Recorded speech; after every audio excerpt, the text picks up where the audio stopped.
ಒಂದು ವಿಡಿಯೋ ಏನೋ ದಾವಣಗೆರೆದಂತ ಜಿಮ್ಮಲ್ಲಿ ಏನೋ ಸರಸ್ವ ಕ್ಯಾಮ್ರಾ ಇಟ್ಟು ಬ್ಲ್ಯಾಕ್ ಮೇಲ್ ಮಾಡ್ತಾ ಇದ್ದಾರೆ ಅನ್ನೋ ಒಂದು ಆರೋಪ ಇದೆ ಸರ್.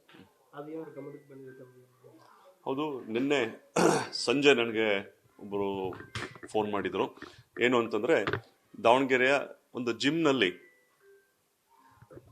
ಯಾರು ಜಿಮ್ಗೆ ಬರುವಂತಹ ಮಹಿಳೆಯರ ವಿಡಿಯೋಗಳನ್ನು CC ಕ್ಯಾಮ್ರಾದಲ್ಲಿ ರೆಕಾರ್ಡ್ ಮಾಡಿ, ಹಿಡನ್ ಕ್ಯಾಮ್ರಾದಲ್ಲಿ ರೆಕಾರ್ಡ್ ಮಾಡಿ ಮಾಡುವಂಥ ಮತ್ತು ಅವ್ರನ್ನ ಬ್ಲ್ಯಾಕ್ ಮೇಲ್ ಮಾಡುವಂಥ ದುಷ್ಕೃತ್ಯ ನಡೆದಿದೆ ಅಂತೇಳಿ ದಾವಣಗೆರೆಯಲ್ಲಿ ಸುದ್ದಿಯಾಗಿದೆ.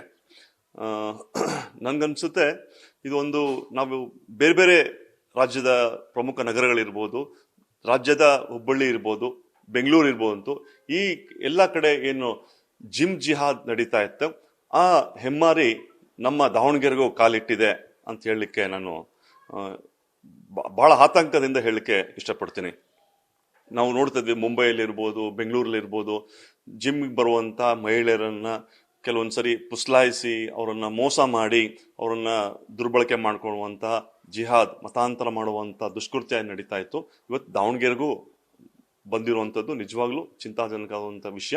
ನಾನು ಜಿಲ್ಲಾಧಿಕಾರಿಗಳಲ್ಲಿ ಮತ್ತು ಜಿಲ್ಲಾ ವರಿಷ್ಠಾಧಿಕಾರಿಗಳಲ್ಲಿ ನಾನು ಆಗ್ರಹಪೂರ್ವಕವಾದ ಮನವಿ ಮಾಡೋದೇನು ಅಂತಂದರೆ, ಏನು ಜಿಮ್ಗಳಿದ್ದಾವೆ, ಈ ಎಲ್ಲ ಜಿಮ್ಗಳನ್ನು ನೀವು ಒಂದ್ಸರಿ ಸರ್ಚ್ ಮಾಡಬೇಕು ಅಂತೇಳಿ. ಚೇಂಜಿಂಗ್ ರೂಮ್ಗಳೇನಿದ್ದಾವೆ, ವಾಶ್ರೂಮ್ಗಳಿದ್ದಾವೆ, ಅಲ್ಲೆಲ್ಲ ಕ್ಯಾಮ್ರಾಗಳು ಇರುವಂಥ ಸಾಧ್ಯತೆಗಳು ಬಹಳಷ್ಟಿದ್ದಾವೆ. ಕೆಲವೊಂದು ಜಿಮ್ಗಳಲ್ಲಿ ಏನು ಒಂಥರ ಅನೈತಿಕ ಚಟುವಟಿಕೆಗೆ ಪ್ರೋತ್ಸಾಹ ನೀಡುವಂಥ ಕೆಲವೊಂದು ವ್ಯವಸ್ಥೆಗಳಿದೆ ಅಂತೇಳಿ ಜನ ಮಾತಾಡ್ತಾ ಇದ್ದಾರೆ. ದಾವಣಗೆರೆ ಆ ಥರ ಸುದ್ದಿ ಇದೆ.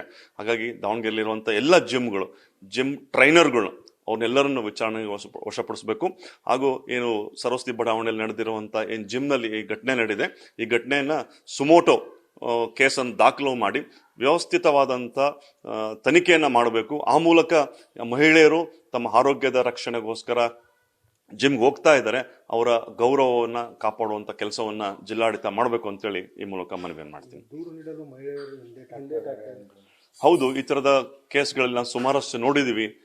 ಮಹಿಳೆಯರು ಪಾಪ ಅಮಾಯಕರು ಇರ್ತಾರೆ, ವಂಚನೆ ಒಳಗಾಗಿರ್ತಾರೆ, ಮರ್ಯಾದೆ ಮನೆತನದ ಹೆಸರಿಗೋಸ್ಕರ ದೂರು ಕೊಡೋ ಹಿಂಜರಿಯುವಂಥ ಸಾಧ್ಯತೆಗಳು ಬಹಳ ಇರ್ತವೆ. ಆದರೆ ಇಲ್ಲಿ ಜಿಲ್ಲಾಡಳಿತ ಒಂದು ಸಾಮಾಜಿಕ ಜವಾಬ್ದಾರಿಯನ್ನ ತೋರಿಸ್ಬೇಕಾಗದಂತ ಪರಿಸ್ಥಿತಿ ಇದೆ. ಈಗ ಈ ತರ ಘಟನೆ ಬೆಳಕಿಗೆ ಬಂದಿದೆ, ಬೆಳಕಿಗೆ ಬರದೆ ಅಂತ 100 ಘಟನೆಗಳು ನಡೆದಿರ್ಬೋದಲ್ಲ. ಈ ಒಂದು ಜಿಮ್ ಅಲ್ಲ ಇದೆ, ಬೇರೆ ಬೇರೆ ಜಿಮ್ಮಲ್ಲೂ ಆಗಿರ್ಬೋದು. ಈ ದುಷ್ಕರ್ಮಿಗಳು ಯಾವ ಕಡೆಯಿಂದ ಬಂದಿರ್ತಾರೆ, ಎಲ್ಲೆಲ್ಲಿ ಇರ್ತಾರೆ ಅನ್ನೋದು ಗೊತ್ತಿರಲ್ಲ. ಹಾಗಾಗಿ ನಾನು ಜಿಲ್ಲಾಡಳಿತಕ್ಕೆ ನಾನು ಮನವಿ ಮಾಡ್ತಾ ಇದ್ದೀನಿ, ಕೂಡಲೇ ಎಲ್ಲ ಜಿಮ್ಗಳನ್ನ ಸರ್ಚ್ ಮಾಡಬೇಕು ಅಂತ ಹೇಳಿ ಆಗ್ರಹ ಪಡಿಸ್ತೇನೆ.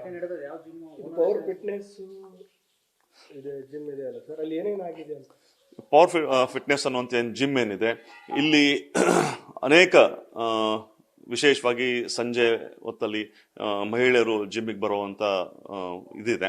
ಇತ್ತೀಚೆಗೆ ಆರೋಗ್ಯದ ಬಗ್ಗೆ ಕಾಳಜಿ ಹೆಚ್ಚಾಗ್ತಾ ಇದೆ, ಒಂದು ಕ್ರೇಜ್ ಬಿಲ್ಡಪ್ ಆಗ್ತಾ ಇದೆ, ಅದು ಒಳ್ಳೆ ಬೆಳವಣಿಗೆನೆ. ಆದರೆ ಅಲ್ಲಿಗೆ ಬರುವಂಥವ್ರನ್ನ ಅವರು ಮೋಸದ ಜಾಲಕ್ಕೆ ಜಿಹಾದ್, ವಿಶೇಷವಾಗಿ ಮುಸ್ಲಿಂ ಯುವಕರು, ನಮ್ಗೆಲ್ಲ ಗೊತ್ತಿದೆ ಈ ಥರದ 100 ಘಟನೆಗಳು ದಾವಣಗೆರೆ ನಡೆದಿದ್ದಾವೆ, ಲವ್ ಜಿಹಾದ್ ಘಟನೆಗಳು. ವೈದ್ಯಕೀಯ ವ್ಯಾಸಂಗ ಮಾಡ್ತಾರೆ ಒಬ್ಬ ವೈದ್ಯನ ಒಬ್ಬ ಆಟೋ ಚಾಲಕ ಆರಿಸ್ಕೊಂಡು ಹೋಗ್ತಾನೆ. ಪ್ರತಿಷ್ಠಿತ ಮನೆತನದ ಯುವಕನ ಅವನು ಸೈಕಲ್ ಶಾಪ್ನನ್ನು ಕರ್ಕೊಂಡು ಹೋಗ್ತಾನೆ. ಈ ಥರ 100 ಘಟನೆಗಳು ನಡೆದಿದ್ದಾವೆ, ಈಗ ನಡೆದಿಲ್ಲ ಅಂತಿಲ್ಲ ದಾವಣಗೆರೆಯಲ್ಲಿ. ಅವೆಲ್ಲವೂ ಎಲ್ಲೋ ಒಂದ್ ಕಡೆ ಕಡಿಮೆ ಆಗ್ತಾ ಇದೆ ಅಂತ ಅನ್ಕೊಂಡಿದ್ವಿ. ಆದ್ರೆ ಮತ್ತೆ ಇದೊಂದು ಹೊಸ ರೂಪದಲ್ಲಿ, ಜಿಮ್ ಜಿಹಾದ್ ರೂಪದಲ್ಲಿ ದಾವಣಗೆರೆಯಲ್ಲಿ ತಲೆ ಎತ್ತಾ ಇರೋದು ತುಂಬಾ ಇದು ಚಿಂತಾಜನಕ. ವಿಶೇಷವಾಗಿ ಜಿಲ್ಲಾ ಮಂತ್ರಿಗಳು ಸಹ ಇದ್ರ ಬಗ್ಗೆ ಗಮನವನ್ನ ಕೊಡಬೇಕು. ಯಾಕಂದ್ರೆ ಇದು ಯಾವ ಹಂತಕ್ಕೆ ಹೋಗುತ್ತೆ ಗೊತ್ತಿಲ್ಲ ಇದು. ಹಾಗಾಗಿ ಮತ್ತು ಹಿಂದೂ ಸಮಾಜನೂ ಸಹ ಇದ್ರ ಬಗ್ಗೆ ಬಹಳ ಸೀರಿಯಸ್ ಆಗಿ ಯೋಚನೆ ಮಾಡುವಂಥ ವಿಚಾರ ಇದೆ. ಮುಂದಿನ ದಿನಗಳಲ್ಲಿ ನಾವೆಲ್ಲ ಹಿಂದೂ ಮುಖಂಡರ ಜೊತೆ ಸೇರಿಕೊಂಡು ನಮ್ಮ ಪರಿವಾರದ ಎಲ್ಲ ಪ್ರಮುಖರ ಜೊತೆ ಮಾತಾಡಿ ಇದ್ರ ವಿರುದ್ಧ ಹೋರಾಟದ ಯೋಚನೆಯನ್ನು ಮಾಡ್ತೀವಿ. ಜಿಲ್ಲಾಡಳಿತ ಇದನ್ನು ಸರಿಯಾಗಿ ನಿಭಾಯಿಸದೇ ಇದ್ದರೆ, ಯಾರು ಮೋಸಗಾರರಿದ್ದಾರೆ, ಯಾರು ವಂಚಕರಿದ್ದಾರೆ, ಅವರು ಖಂಡಿತವಾಗೂ ಶಿಕ್ಷೆ ಹಾಕಬೇಕು. ಅಮಾಯಕ ಮಹಿಳೆಯರ ಮಾನ ಪ್ರಾಣ ಉಳಿಸುವಂತ ಕೆಲಸವನ್ನ ಜಿಲ್ಲಾಡಳಿತ ಮಾಡಬೇಕು ಅಂತ ಹೇಳಿ ಆಗ್ರಹಪಡಿಸ್ತೀನಿ.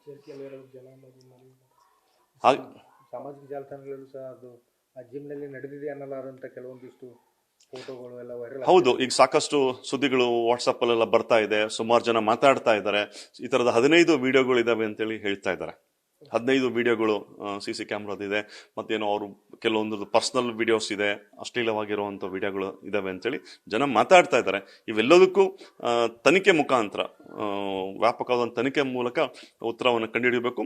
ಅಕಸ್ಮಾತ್ ನಿಜ ಆಗಿದ್ರೆ ಅವ್ನಿಗೆ ಉಗ್ರವಾದಂಥ ಶಿಕ್ಷೆ ಹಾಕಬೇಕು. ಮುಂದೆ ಇನ್ಯಾರು ಈ ರೀತಿಯ ಕೃತ್ಯವನ್ನು ಮಾಡಬಾರ್ದು, ಆ ರೀತಿಯನ್ನ ಕಠಿಣ ಕ್ರಮವನ್ನು ಕೈಗೊಳ್ಳಬೇಕು ಅಂತ ಹೇಳ್ತೀನಿ. ಹಾಗೆ ನಾನೆಲ್ಲ ವಿಶೇಷವಾಗಿ ಯಾರು ತಾಯಿಯಂದ್ರು, ಯುವತಿಯರು ಜಿಮ್ಗೆ ಹೋಗ್ಬೇಕು, ತಮ್ಮ ಆರೋಗ್ಯವನ್ನು ರಕ್ಷಣೆ ಮಾಡ್ಬೇಕು ಅಂತಿದ್ದಾರೆ, ತಾವು ತನಿಖೆಯನ್ನ ಮಾಡಿ, ಅವರ ಬಗ್ಗೆ ಪರಿಶೀಲನೆಯನ್ನ ಮಾಡಿ, ಜಿಮ್ಗೆ ಹೋಗ್ಬೇಕಾದ್ರೆ ಅಲ್ಲಿ ಓನರ್ ಯಾರು, ಟ್ರೈನರ್ ಯಾರು, ಅಲ್ಲಿ ಯಾರು ಬರ್ತಾರೆ ಹೋಗ್ತಾರೆ, ಇವೆಲ್ಲವನ್ನೂ ಸಹ ಕೂಲಂಕಷವಾಗಿ ಪರಿಶೀಲನೆ ಮಾಡಿನೇ ನೀವು ಜಿಮ್ಗೆ ಹೋಗ್ಬೇಕು.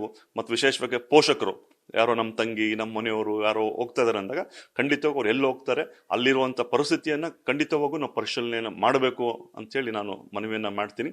ಹಾಗೆ ಮುಂದಿನ ದಿನಗಳಲ್ಲಿ ಈ ರೀತಿಯ ಚಟುವಟಿಕೆಗಳಿಗೆ ಕಡಿವಾಣ ಹಾಕಲಿಕ್ಕೆ ನಮ್ಮ ಸಂಘಟನೆ ಎಲ್ಲ ಪರಿವಾರದ ಪ್ರಮುಖ ಜೊತೆಗೊಂಡು ಜಿಲ್ಲಾಧಿಕಾರಿಗಳನ್ನ ಮತ್ತೆ ಜಿಲ್ಲಾ ವರಿಷ್ಠಾಧಿಕಾರಿಗಳನ್ನ ಈ ವಿಷಯಕ್ಕೆ ಭೇಟಿ ಮಾಡಿ ನಾವು ಕ್ರಮಕ್ಕೆ ಆಗ್ರಹಿಸ್ತೇವೆ. ಮರ್ಯಾದೆ ಎದುರಿ ಮಹಿಳೆಯರಿಗೆ ದೂರು ಕೊಡಲು ಹಿಂದೇಟ್ ಆಗ್ತಾ ಇದ್ದಾರೆ ಸರ್.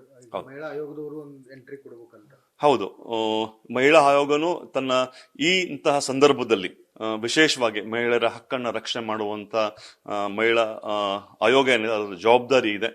ಈ ವಿಷಯದಲ್ಲಿ ರಾಜ್ಯ ಮಹಿಳಾ ಆಯೋಗ ಮತ್ತು ರಾಷ್ಟ್ರೀಯ ಮಹಿಳಾ ಆಯೋಗನೂ ಸಹ ಇದ್ರ ಬಗ್ಗೆ ಸೂಕ್ತ ಗಮನ ಹರಿಸಬೇಕು ಅಂತೇಳಿ ನಾವು ಮಾಡ್ತೀವಿ. ನಾವು ಸಹ ಮುಂದಿನ ದಿನಗಳಲ್ಲಿ ಈ ವಿಷಯ ಸಂಬಂಧಪಟ್ಟ ಆಯೋಗಕ್ಕೆ ಪತ್ರವನ್ನು ಬರೆದು ನಮ್ಮ ಮನವಿಯನ್ನ ಮಾಡ್ತೀವಿ.